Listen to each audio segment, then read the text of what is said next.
Hello. I'm just gonna preface this by saying I don't do this kind of stuff. I don't video myself unless it is for Purpose Kids, and everybody probably saw my blooper video, so you know how that turned out. So I'm super uncomfortable. I'm probably gonna be super awkward, but I just kind of wanted to talk about mental health.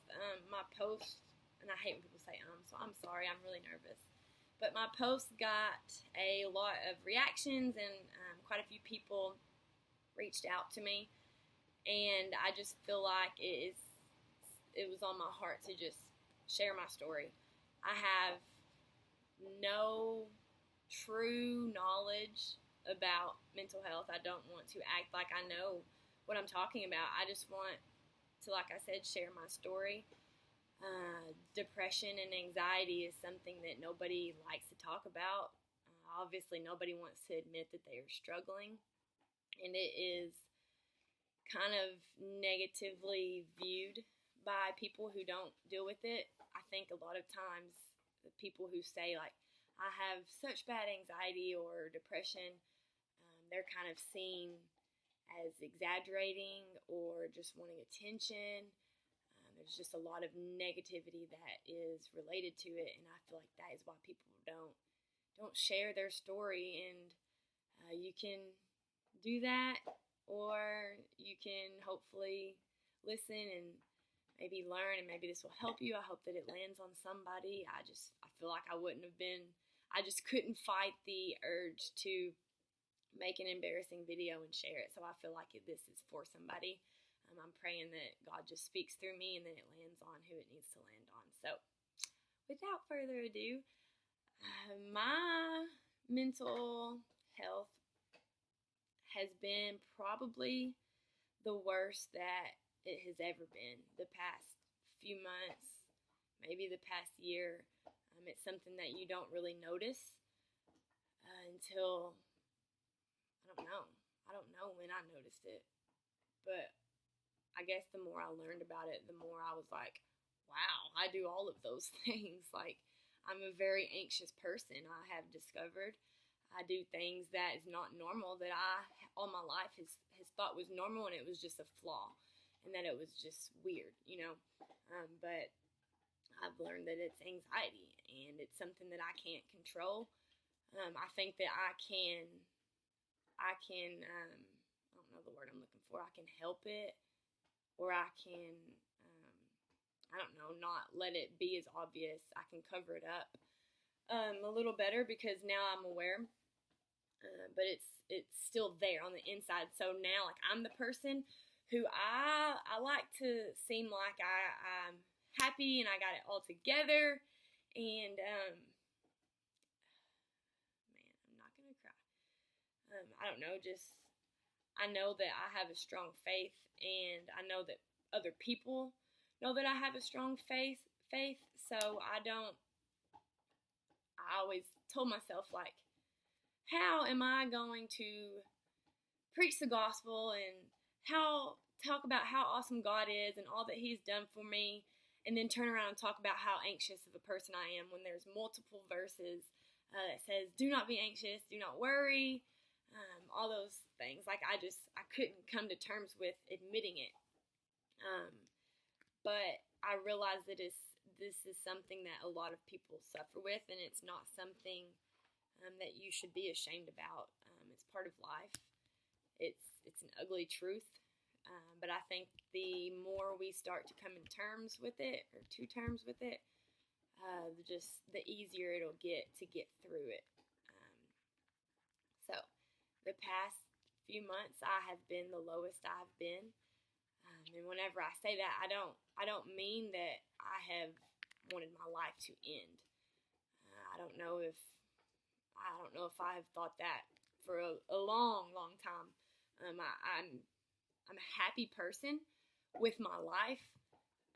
My depression and my anxiety is me not wanting to do anything. Like, I have no motivation to do things that is so simple and that normally I wouldn't mind doing, or I would even enjoy doing, whenever I'm in a low phase, like I just can't bring myself to do anything.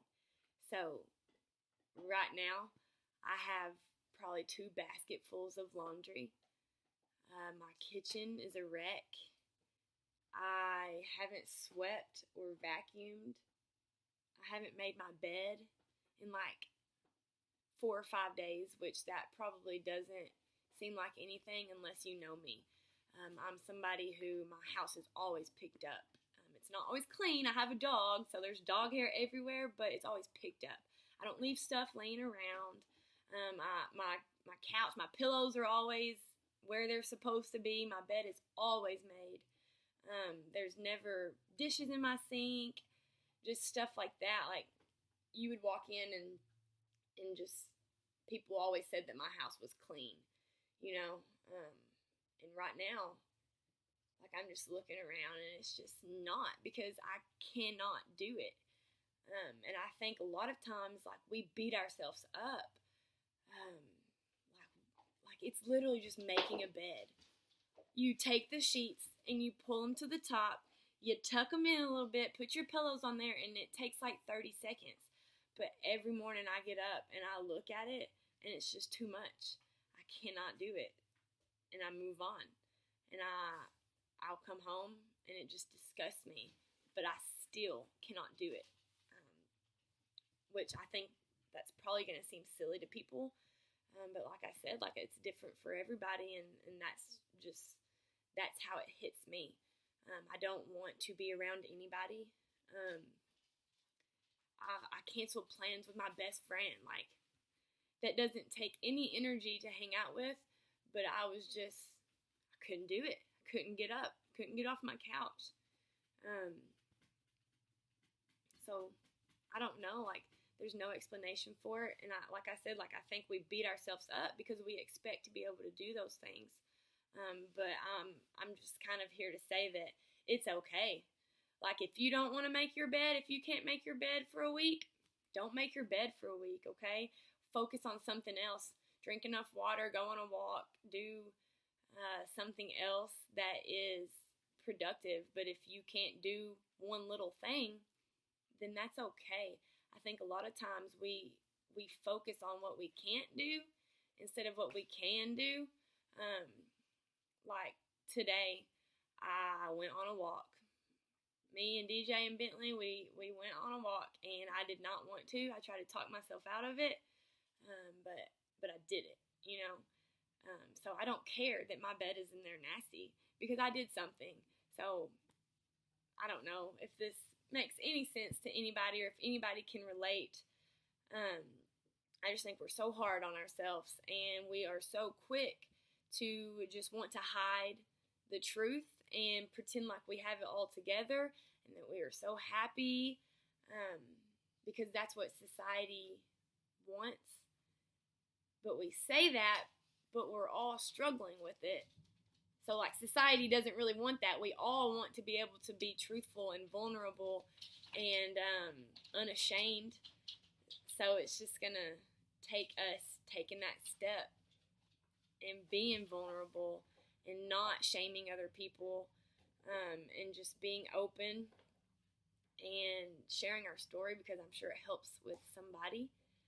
I feel like I have just rambled for 9 minutes and that I didn't really say anything that I preached in the shower, but maybe it landed on somebody. Somebody asked me how I dealt with it, I think it was, or how I overcame it or something like that, and I haven't. It's a daily struggle. You have to choose every day to get up. You have to choose every day to do something. You don't have to do everything, and that's okay. Like, just do what you have to do for that day, and then tomorrow worry about what you have to do for that day until you get out of your, whatever you want to call it. Some people call it episodes. I like to just call it a phase. My dog is being crazy because it doesn't last. It doesn't last. No matter how down you feel and how defeated you feel, you will get through it.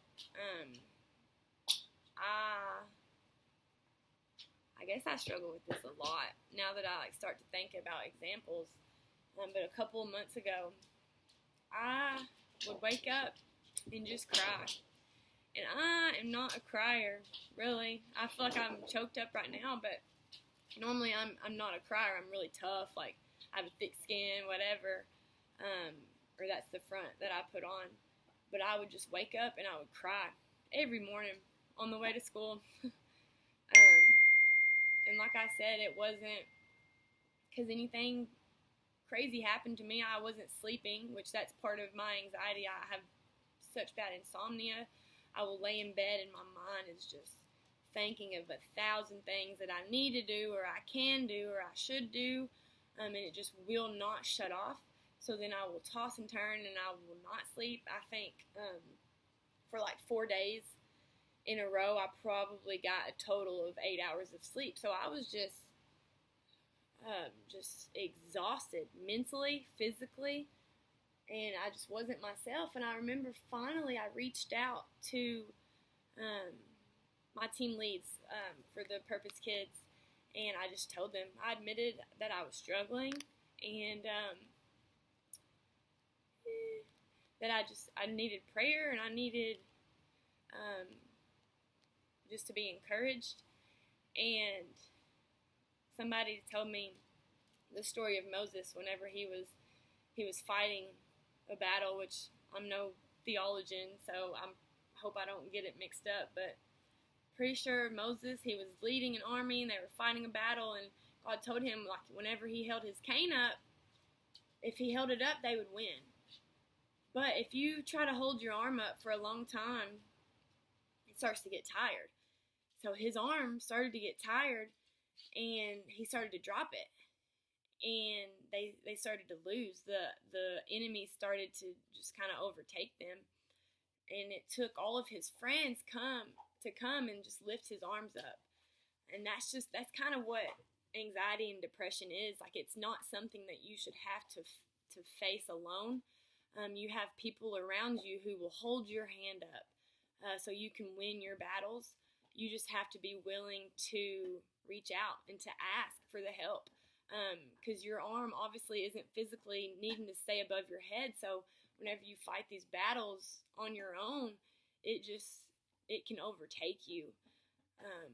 And as soon as you start to drop your head or drop your arm, the enemy is going to start attacking you. He's going to use that isolation that depression puts you in. He's going to use that anxiety that doesn't make you want to get out of bed, and he's going to use all of these things. He's going to tell you that people don't care about you, that people don't love you, that people, for me, like, I would always think people were talking about me, like just crazy stuff that I know in my heart is crazy, but it didn't matter. Like, I couldn't fight those thoughts until I got in front of them and until I exposed them and I shone a light on them, and just kind of said it out loud to somebody. Then you can realize, like, that is not you. That is not true.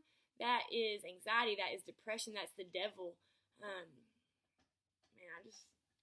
I don't know. It's just everybody tries to fight it on their own, and that's what he wants, and that's what these mental illnesses, that's what they kind of feed off of.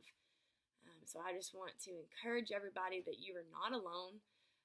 You are not silly. You are not exaggerating. If you can't put your dishes up, then you can't put your dang dishes up, and that is okay. Just do what you can do. Get through the day. Tomorrow, fight those battles, but don't try to do it all at once. Reach out. Get help from your friends or from people that you trust. And if it's more than that, then don't be ashamed to go even farther and get a doctor's help. I think that anxiety and depression and bipolar disorder and all of these things, they're just so negatively viewed, but they are so common. And I think that if we would just start learning about them and start having an open mind about it, that we would realize that it's not something that we should have to hide and fight alone. And whenever we do realize that, it's going to be so much easier to get through our battles, okay? So, I don't know. I hope this landed on somebody. I'm might share it. I might watch it before I share it and then decide not to, because that's what I do. So if you see this, just know that it took a whole lot for me to post. And I'm not doing this for anybody to pity me. This isn't something that I talk about and to just anybody. Like I probably haven't talked about this to my family or my boyfriend, but that doesn't mean that I don't trust them. That just means that I'm ashamed, and now that I said that out loud, that's probably something I need to be able to do. So you just gotta let it be known. Quit hiding it, because chances are somebody else is struggling with it. No matter how happy they look on the outside, the brain and our minds are crazy little things. Okay, so I hope this landed on somebody. I hope I didn't ramble too much. I tried to stay as focused as I can, but it's hard whenever I have a dog bringing me toys and chewing on everything that he can.